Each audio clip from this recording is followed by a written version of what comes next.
Hi,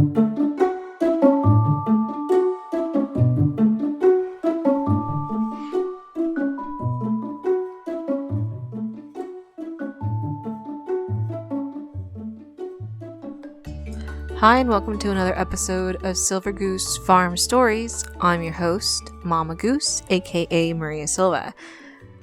So, a few weeks ago marked the beginning of wildfire season in our area as we got the reports of the first grass fire down the road from a few of our friends' houses. We have been enjoying a very mild summer and unheard of days of 70s and 80s through May and June, which has been a blessing.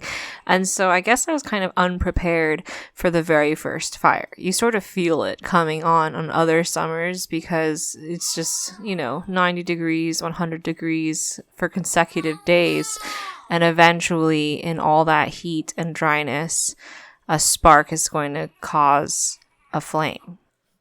Very soon on the neighborhood Facebook page, people were uploading screenshots of aerial county views, checking in for anyone who didn't have the app, and then reporting which direction the smoke was traveling, how many fire vehicles they saw passing by or helicopters, and potential reports of how or who or what started the fire.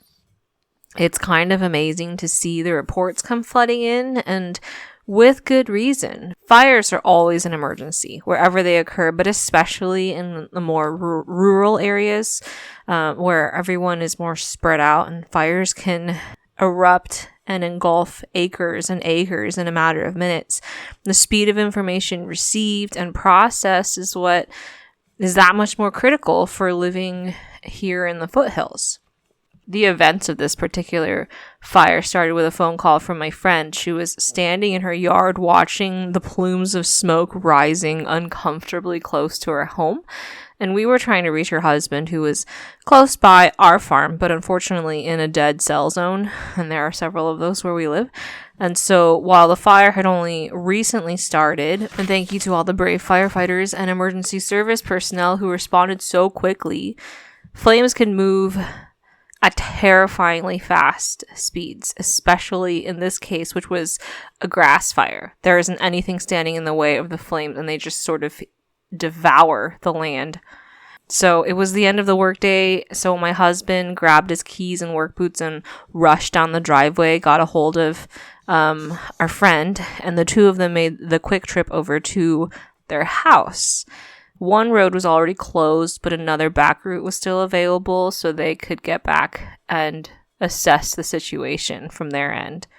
Helicopters had already done a few airdrops from the getting water from the neighboring ponds, thankfully, which were very full because we had such a wet winter.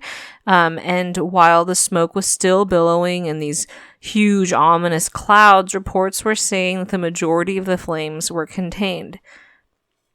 Still, it doesn't take much for it to flare up again, so my husband and our friend fired up some weed whackers and got to trimming the borders and edges of their property and around any structures that could be in danger.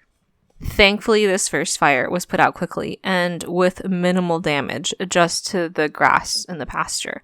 I was on the phone for a few hours with other neighbors, but they also escaped this first fire unscathed, thankfully. Something lovely that came out of this experience, besides my friends not having to evacuate or lose their house, was that we were able to get together and celebrate being safe and be thankful for making it through this first instance with some lovely dinner and an evening out on the porch now that the smoke had dissipated.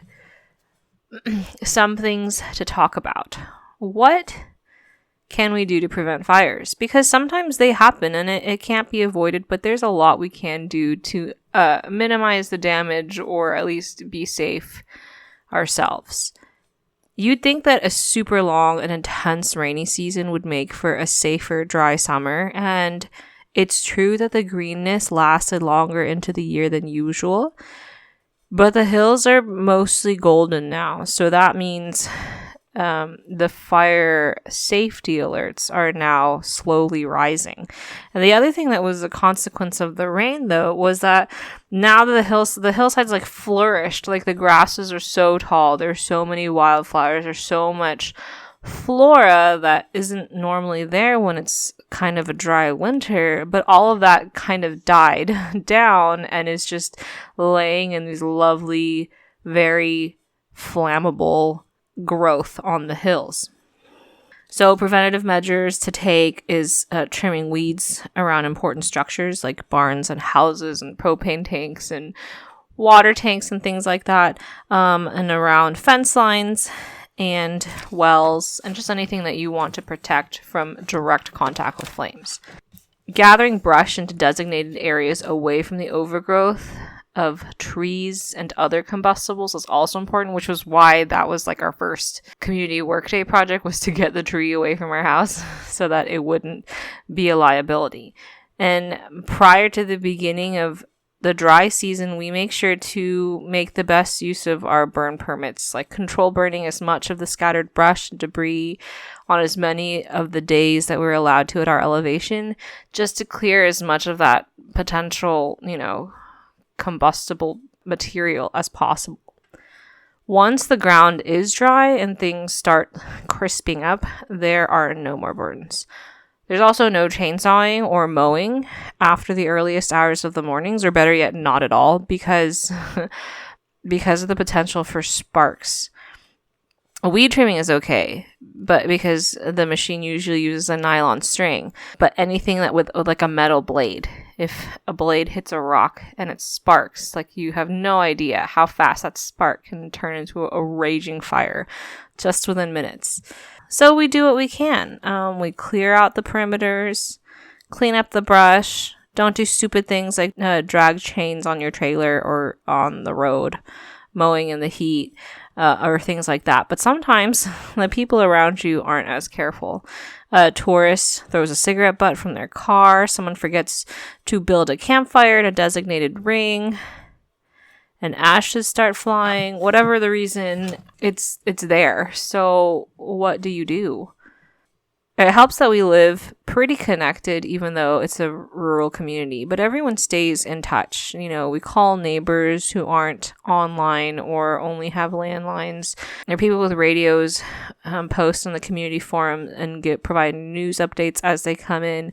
People with stock trailers line up next to the local convenience store in our area and are sort of on call, ready to help people move their animals in case of evacuation, which is a huge concern. Like, what do you do with your animals when you have to leave your farm?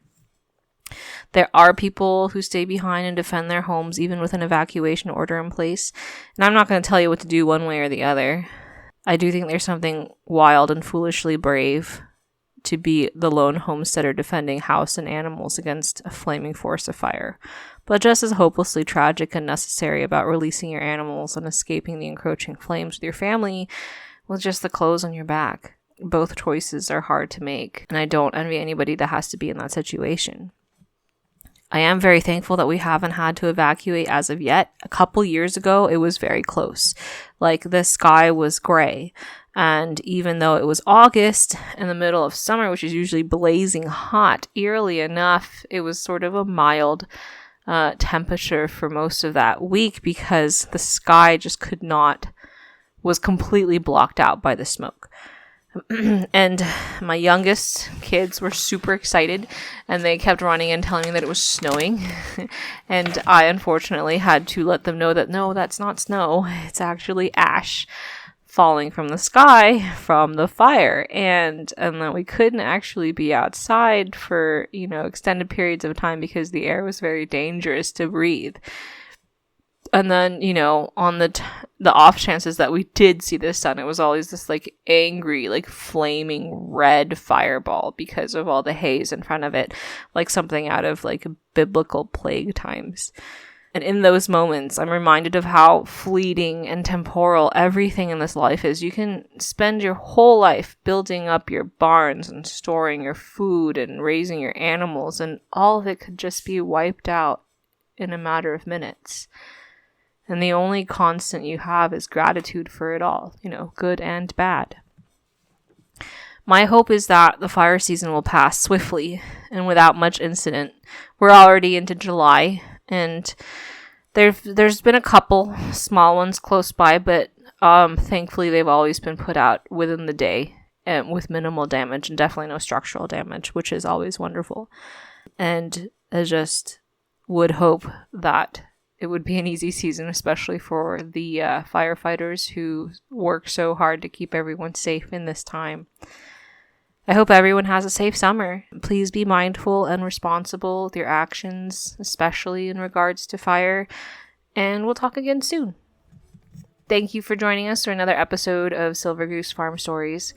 We always appreciate you stopping in. If you have any comments or questions, you can leave them on our website, silvergoosefamilyfarm.com. And you can keep up with the events that are happening on our farm with our Instagram, same handle, Silver Goose Family Farm.